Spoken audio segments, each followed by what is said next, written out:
Yeah, okay. So welcome back to the class. We just learned how to identify the structural units of a polymer.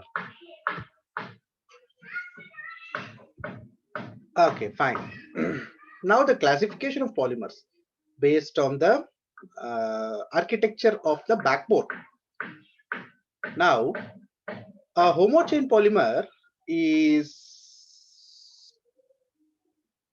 called homochain because the backbone atoms are all identical. Simple examples will go back. The polythene chain. What are the backbone atoms? Carbons. All backbone atoms are only carbons. Therefore, this becomes a homochain polymer. Can have many more polymers under this category. Polythene, like we said, or polypropene,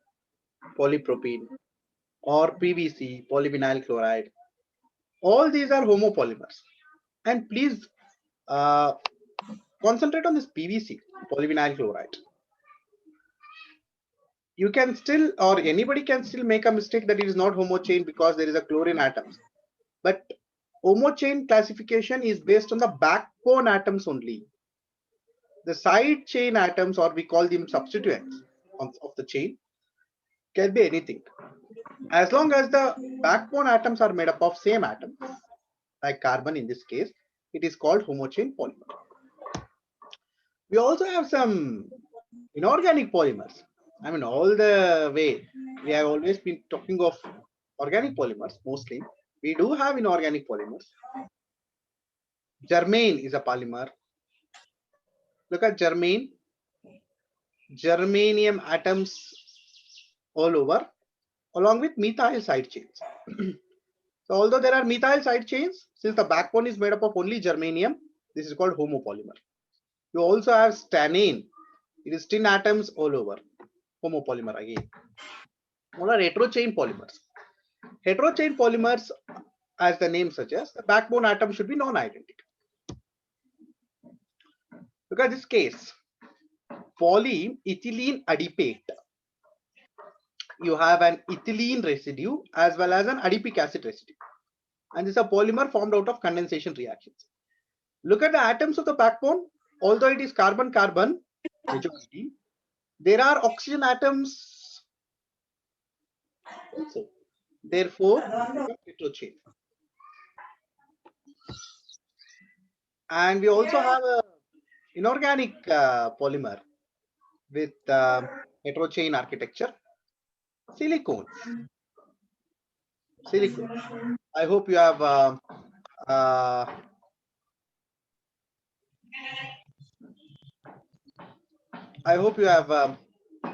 of the silicones, right? They have a number of applications. Silicones, particularly, maybe you have heard of the silicone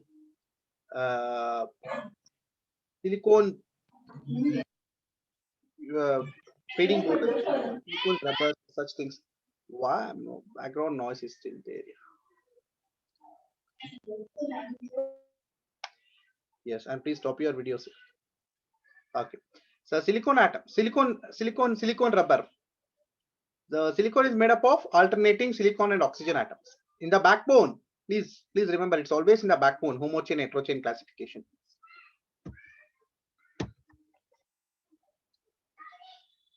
Okay. Now we will move into the aspect called copolymers. Here is an example of polymerization reaction. What are the monomers here? Vinyl chloride. Polymerize them, you get polyvinyl chloride. Similarly, the double bond vinyl CH2 CH double bond is kept same. The side chain can be varied here, or the substituent can be varied. Here the substituent is chlorine, whereas here the substituent is an acetate group. So this is called vinyl acetate.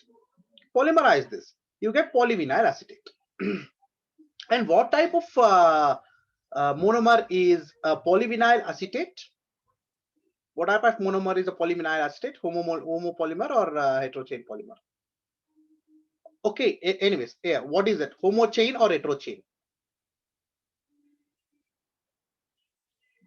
Maybe I've muted you guys.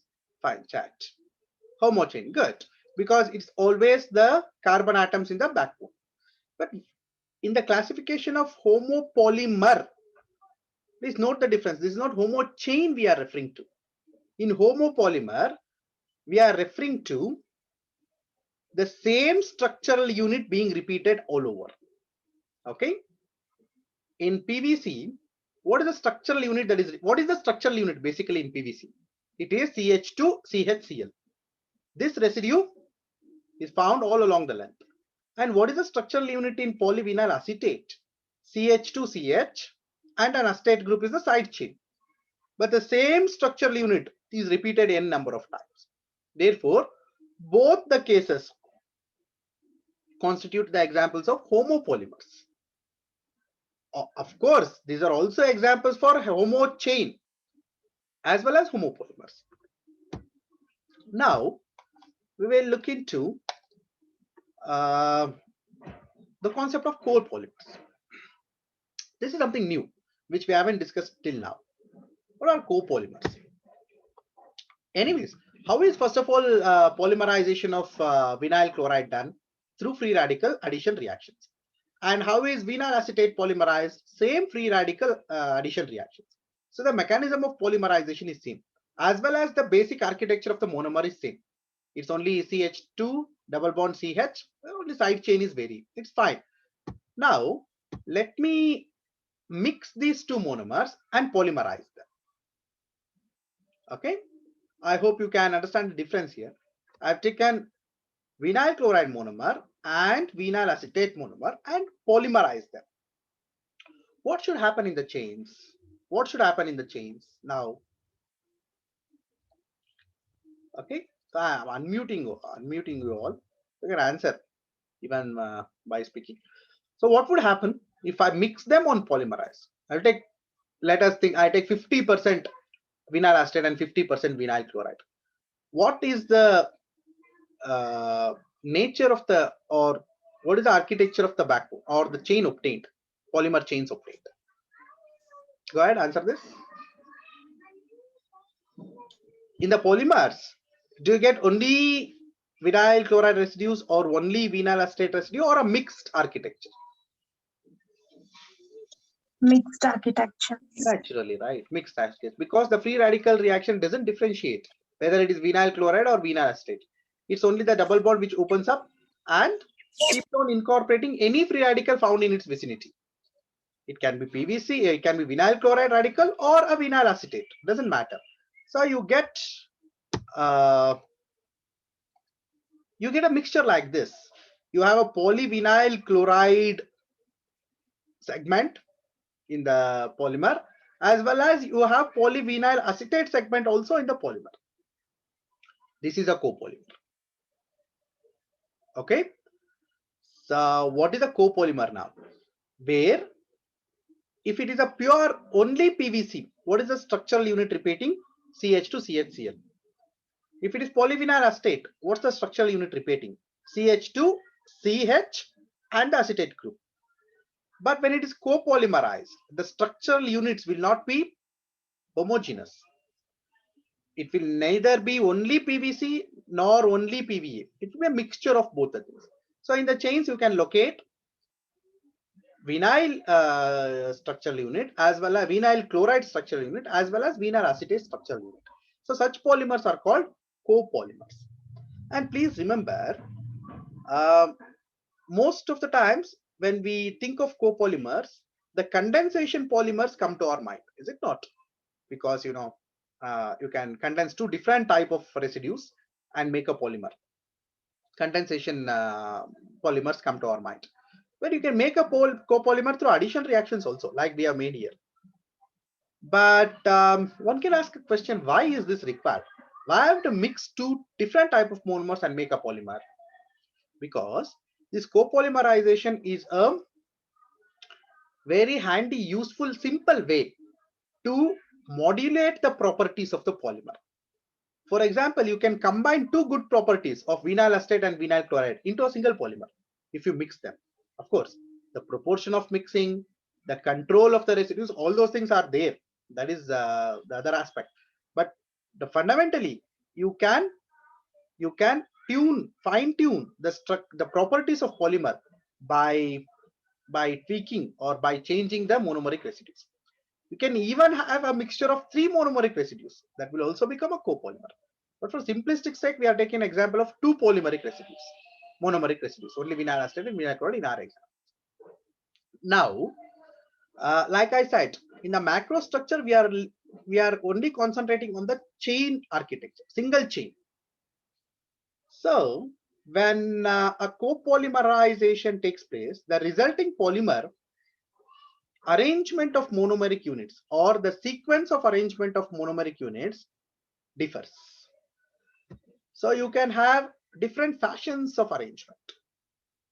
Okay, so let us start with a very interesting one that is called an alternating copolymer. So what would be an alternating copolymer? Now let us consider different colored balls, 2 different colored balls as each structural unit, each different monomeric unit. For example, let AB or vinyl chloride, and the brown ball is the vinyl acetate. If they are arranged alternating way, in an alternating way, let us call this A and this is B. A is the structural unit, one residue type. B is another residue type, structural unit type. So you have a pattern like this: AB, AB, AB, AB, AB, AB. Then it is called an alternating copolymer. But you know, making this is not as easy as not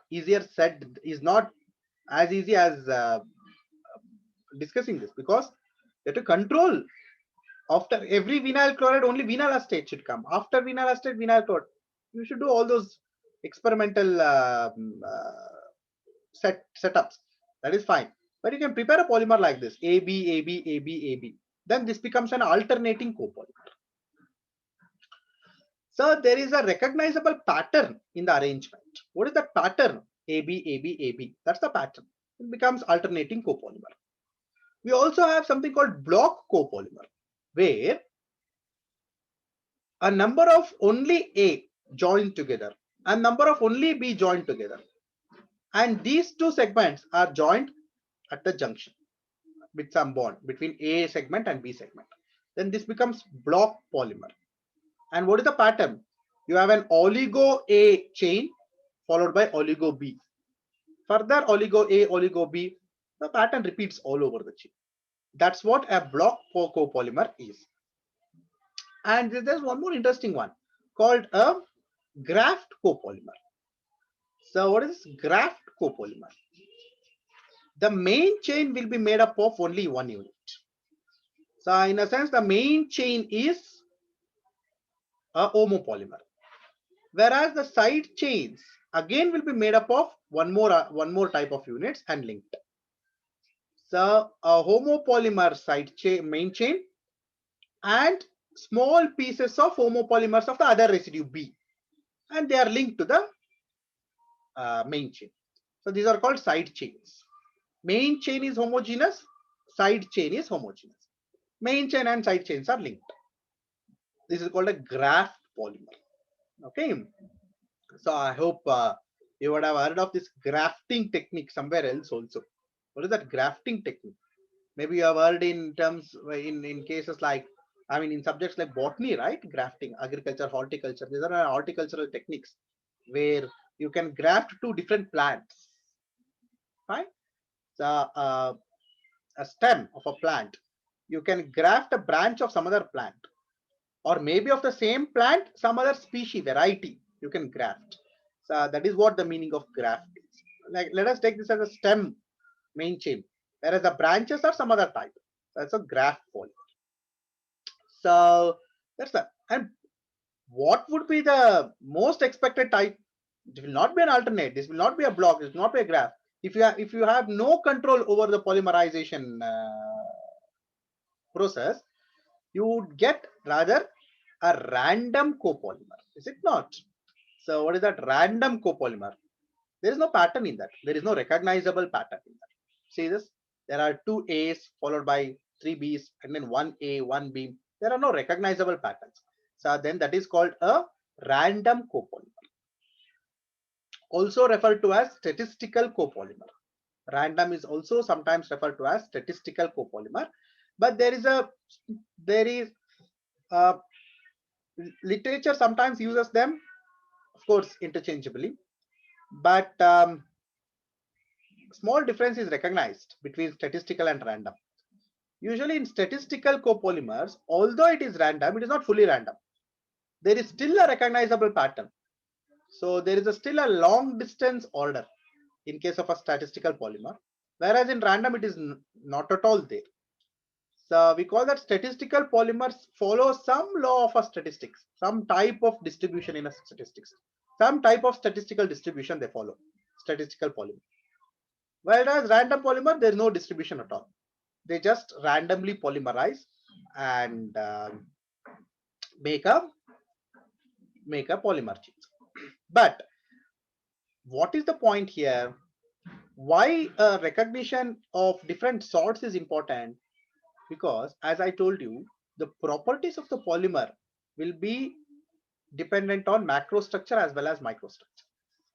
Maybe a graph polymer will have a different property like than a block polymer or alternating polymer, copolymer. So the arrangement of the monomers, sequence of arrangement, is a very important function which determines the property of polymers. So with simple mixing of A and B, right? See how many combinations you can get. You can manipulate a property, and even while manipulating the properties, the type of copolymerization further dictates the properties. Like a block polymer can have a different property, a graph can have something else. Therefore, copolymerization gives you, copolymerization is a very handy and a very useful tool to manipulate the properties of polymers. Or this is also called modulation of the polymer properties. How do you modulate the polymer properties? Fine. So this is what I wanted to explain. Of course, this is a simple representation of what we have been discussing. A random, there is no pattern. It is really random. Whereas an alternating is very symmetric. Alternating is block copolymer, graphed copolymer. So these are the different types of copolymers. So I'll just stop here. And you can send your names in the chat box for that. I think if okay, fine. If there are no questions, I can stop.